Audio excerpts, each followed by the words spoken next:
Bonjour et bienvenue dans les pilules du coaching.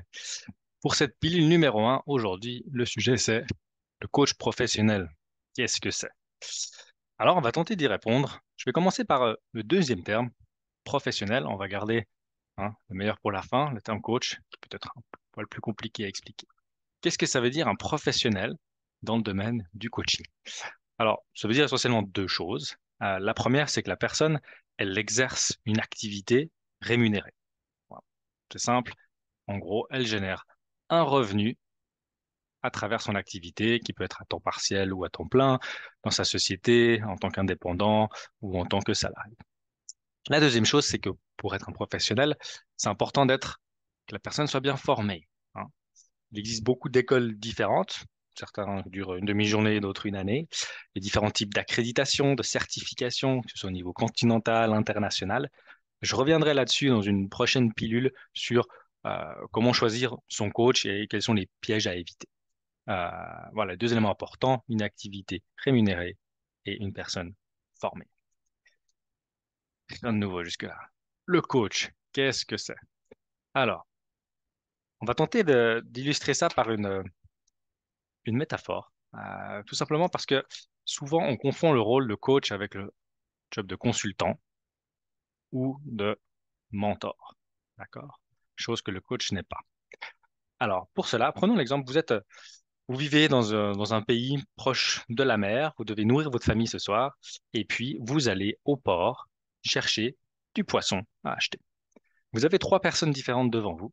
Le premier qui a son étalage, le vendeur qui vous dit, bon poisson, regardez, il est beau, j'ai ce poisson X, Y, vous en avez besoin de combien, quel est votre budget, il va vous donner ce dont vous avez besoin immédiatement contre rémunération, et vous donne donc la solution, clé en main. C'est le consultant. À côté, vous avez une autre personne, on va dire un vieux marin qui a l'air très expérimenté, qui vous dit, écoutez, moi, je peux vous proposer d'apprendre à pêcher. Comme ça, vous aurez plus besoin d'aller acheter votre poisson régulièrement. C'est un investissement, mais vous apprendrez à le faire vous-même. Lui, c'est le mentor.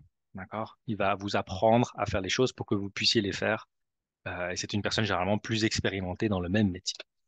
Maintenant, il y a une troisième personne qui est à côté, un peu plus loin, et qui va vous questionner, par exemple, ben, en quoi c'est important pour vous d'avoir du poisson là maintenant?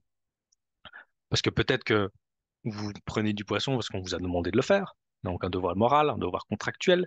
Peut-être c'est parce que vous aimez le poisson. Peut-être c'est parce que euh, vous avez juste faim et vous avez pensé au poisson, mais il y a peut-être d'autres solutions qui s'offrent à vous, les légumes par exemple, dans le marchand d'à côté.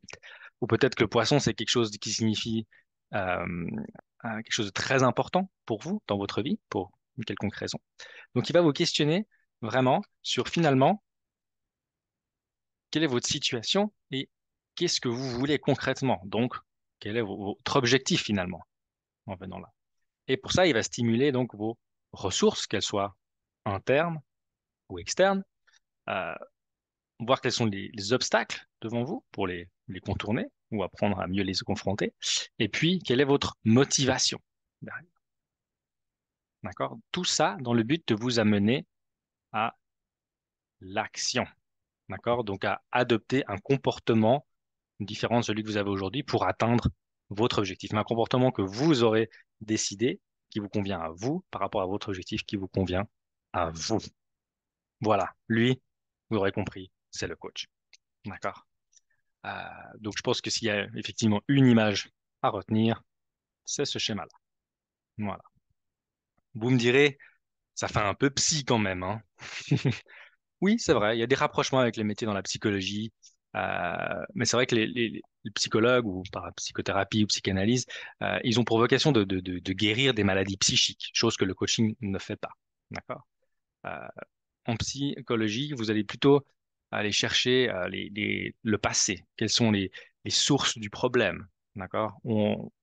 Finalement, qu'est-ce qui a causé votre état pour résoudre votre situation? Alors qu'en coaching, on va s'intéresser beaucoup plus au futur. Finalement, qu'est-ce que vous voulez? Qu'est-ce que vous avez besoin pour y arriver? On est orienté futur, solution. Et voilà, on est aussi très ludique. On utilise des supports. On fait des choses plus on va dire, légères. Voilà la grande différence. Voilà, c'est tout pour aujourd'hui pour cette pilule numéro un du coach professionnel, que j'espère que vous avez mieux compris le métier. Vous me direz, ben, comment il fait ça, le coach? Ben voilà, c'est le sujet de la prochaine pilule, pilule numéro 2. D'accord? Comment se passe une session de coaching? Merci pour votre attention. À bientôt. Au revoir.